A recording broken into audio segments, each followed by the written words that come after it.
Cordero de Dios, que quita el pecado del mundo, el que viene a mí se salvará.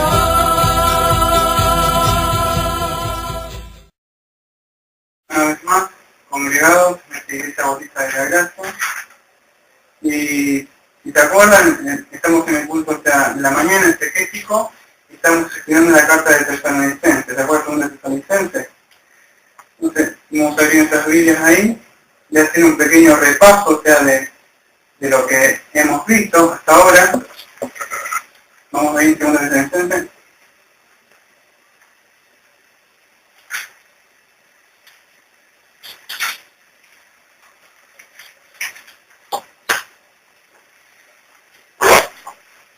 Habíamos visto de 2 Tesalonicenses del 2 hasta el versículo 3. Le damos un repaso rápido para que vean lo que ya vimos, ¿no? Habíamos visto la manifestación del anticristo. Lo toco por arriba, o bueno, para que vean. Dice, con respecto a la venida de nuestro Señor Jesucristo y de nuestra reunión con Él, os instamos, hermanos, a que no dejéis perturbar fácilmente de vuestro modo de pensar, y no solamente ni por espíritu, ni por palabra, ni por epístola de todo, como de nosotros, en el Señor, el día del Señor ha llegado. Que nadie os engañe de ninguna manera, porque no vendrá sin que antes venga la apostasía, sea manifestado el hombre de iniquidad, el hijo de la perdición. Vimos hasta ahí estos 3 versículos, ¿no? Los repaso bien así, un poco, que no alarmé, ¿se acuerdan que estaban preocupados? No sabían cuándo iba a venir la venida, la parucía del Señor. Vimos que lo quería poner, habíamos visto que Epicenajor, que quiere decir una reunión con Él, habíamos visto que esta parte no decía que había 7 años, que iba a haber una fiesta. Leemos este culto de este texto, o sea, texto por texto, para no sacar fuera de contexto. En la escritura acá vemos que Pablo no habla de reunión, no habla de 7 años, no habla de nada. Por eso muchos dicen que nosotros escriturizamos las escrituras, que ponemos, que creemos esto, pero lo que hacemos siempre es leer texto por texto nada más, y no habla nada de eso. Fíjese que dice que no se deje perturbar acá, y dice agitar, habíamos visto que dice troveo, y dice que no se dejen mover fácilmente, eso, perturbar. ¿Por qué? Dice por espíritu, por palabra o por carta. Aquí dice, por espíritu, como decía, el Señor me dijo que faltan tanto. No, dice Pablo, dice por carta. La palabra quiere decir eso, no.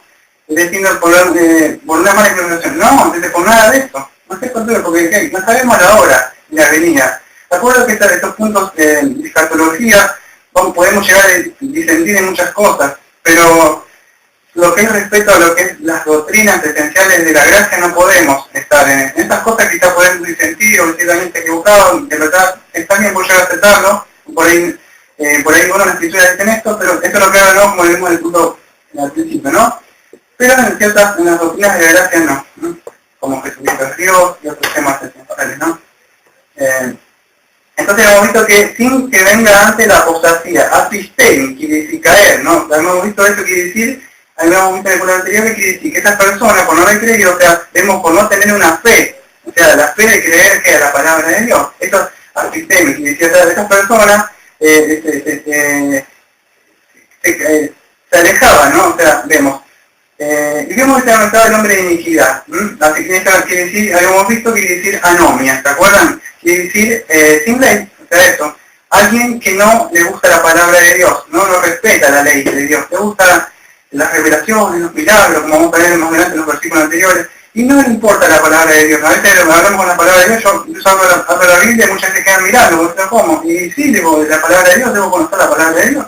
Fíjense que antes, alejó de mí hacedores de maldad, que si hombres sin ley no conocían la palabra de Dios. Por eso debe conocer la palabra de Dios. No para estar combatiendo con la gente, pero sí debe conocer la palabra para que ningún viento de doctrina se lo lleve, ¿no? Como dice que no se dejen engañar. Bueno, habíamos visto todo esto, ¿no? Ahora vamos a empezar en el versículo 4, lo toqué por arriba para que vean más o menos lo que era esto, ¿no? Vamos a ver entonces en el versículo 4, o sea, empezamos vimos el versículo 3, entonces vamos a ver en el versículo 4. Vamos a ver esta obra que hace el anticristo, ¿no? O sea, quién es y a dónde está, a dónde se introduce. Vamos a ver un poco de esto. Y es mediante el tiempo. Empiezo con el tema del versículo. Y así, el cual se opone y se levanta contra todo lo que es llamado Dios o objeto de adoración hasta el punto de sentarse en santuario de Dios, proclamando que Él mismo es Dios. Con este texto solo tenemos un montón de tiempo para estar estudiando, solamente con esto. Vamos a ver un poco qué quiere decir anticristo, o sea, qué es la palabra anticristo, porque aquí que esta no aparece anticristo. En mi subtítulo aparece anticristo, pero si usted lee, no aparece anticristo. Acá por lo menos en la mía aparece el hombre de iniquidad, o el hombre de perdición, o el hombre de pecado, como le quiera decir. No aparece anticristo. O sea, no es que yo estoy espiritualizando, como dice mucho pre-milianista, ¿no? Que dicen, no, están siempre... No, yo leo textualmente, no aparece, usted va a Apocalipsis y no aparece anticristo. Solamente lo va a encontrar en 1 Juan 2.18, 1 Juan 20, estos textos que vamos a ver, y si me acuerdo 2 de Juan, también 1.7, que aparece, pero no aparece. Léalo usted mismo. O sea, quizás haya escuchado a su pastor, haya escuchado en la iglesia, pero léalo en su Biblia, no aparece. Aparece el hombre de pecado, el hombre de iniquidad. Y no es que decir, ay, vos te levantas contra... No, léalo usted mismo, en la palabra de Dios no aparece. Sí aparece esto que dice, el hombre de iniquidad, el hombre de pecado. Bueno, el cual se opone, dice a, quiere decir a, anti, que hay menos, quiere decir oponer. ¿Por qué le ponemos? Lo tenemos porque quiere decir oposición, quiere decir aeon, viene, quiere decir, está relacionado esto con, tiene la idea de una reunión o un lugar de reunión, o sea, va a reunir. Tiene la idea de esto en el griego, donde se va a reunir, se pone en un lugar, en un centro, por decir de comando, se meten, se reúnen en ese lugar, se van a poner, ¿no? Pero fíjese, dice, se levanta contra todo lo que es llamado Dios, objeto de oración, hasta el punto de sentarse en el santuario de Dios proclamando que Él mismo es Dios. Acá viene el punto donde muchos, ¿cómo decirlo? Empiezan a chocar, ¿no? Las doctrinas, entre diferentes escuelas, decir, yo me enseñaron esto, me enseñaron aquello, pero más de que me enseñaron, lo que me enseñaron, tenemos que ver siempre solo escritura, lo que dice la escritura, no lo que me enseñó la iglesia, lo que me dijo la iglesia. Yo vengo de una iglesia carismática, donde dicen mucho, se caen, se echan demonios, venía de eso, hasta cuando el Señor me sacó. Pero si yo me quedaba en eso, iba en camino a perdición, ¿no? Entonces tenemos que ver lo que dice la palabra de Dios. Fíjese que anticristo, se busca, tiene un diccionario bíblico, pone a encontrar que quiere decir, el anticristo va a encontrar que significar que tanto como en contra de Cristo o en lugar de Cristo, en contra o en lugar de Cristo. También puede quizás combinar estas palabras, estas dos, y puede decir uno que asume el papel de Cristo o uno que se opone a Cristo.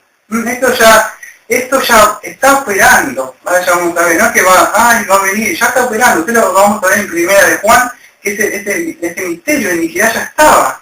Y vemos que Pablo, vamos a ver que Pablo mismo dice, el cual, dice, cuando te quite del medio lo que lo está frenando, o sea, que lo está frenando, está hablando que ya está. ¿Por qué? Si se lo está frenando, es que algo ya está, lo está frenando en ese momento, está latente, está ahí, dormido, está latente, pero ya está. Vamos a ver algo, una cosa que estuve viendo, que yo buscando, estos temas son muy difíciles de tocar, son muy delicados, tenemos que tener cuidado, aquellos que estamos adoctrinando, enseñando, porque podemos acarrear, ¿no?, a las personas. Por eso me digo, estudie este mismo, fíjate este mismo. Yo creo que, a mi parecer, por estudiar escritura, creo que es esto, pero es su obligación saber. Yo puedo decir, yo creo esto. Bueno, en esto quizá podemos disentir. Muchos creen que el anticristo va a estar, se va a levantar un templo en Jerusalén, y que va a haber un tiempo ahí, y donde después pasaron 69 semanas, falta una semana, y todo eso lo sacan de Daniel, ¿no? De Daniel, o sea, que escribe Daniel 11:36, si no me equivoco, toca ahí, pero acá fíjese que en el Nuevo Testamento, en el Nuevo Testamento no parece nada, que se va a levantar un templo y todas esas cosas, Y yo no estoy espiritualizando, como muchos me dicen, ustedes nominalistas siempre están espiritualizando las escrituras. Yo estoy leyendo texto por texto y no aparece nada. Incluso fíjese, hay un par de textos en el Nuevo Testamento, fíjese, el que se levanta, acá cuando dice, fíjese, la palabra, dice en el versículo, leí el 4, ¿no?, que se levanta. Dice, en el santuario de Dios. Ahí la palabra santuario es naos. Naos, Entonces, muchos creen que se va a levantar un templo o algo, pero quiere decir también un templo, un santuario, y fíjense, lo buscamos en el Nuevo Testamento, porque la carta la escribió Pablo. A ver qué es lo que por idea tenía Pablo, o sea, en el Nuevo Testamento. Fíjense, vamos a ir a 1 Corintios 3:16.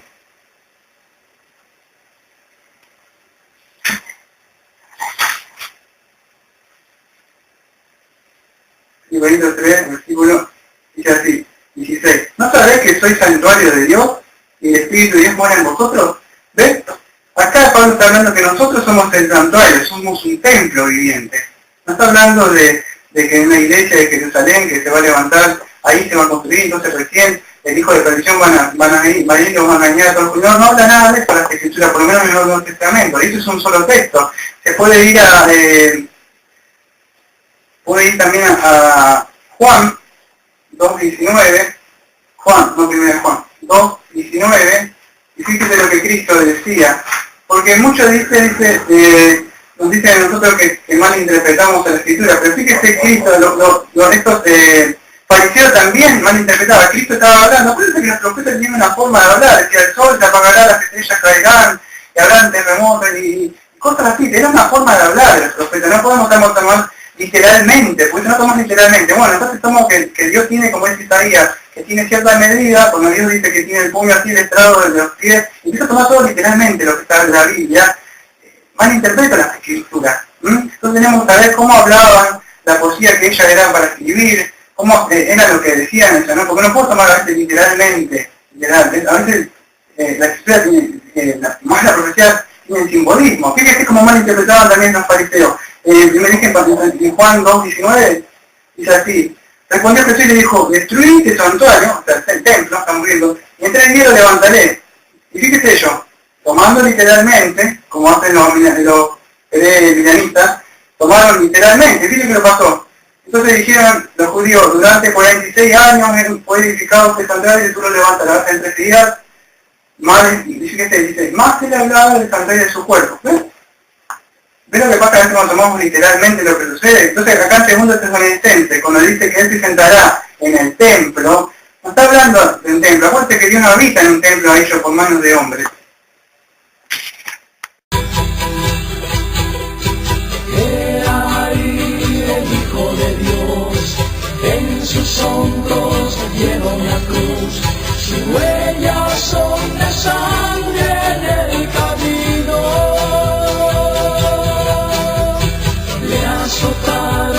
Lo escarnecieron, 7 veces se cayó, se paró.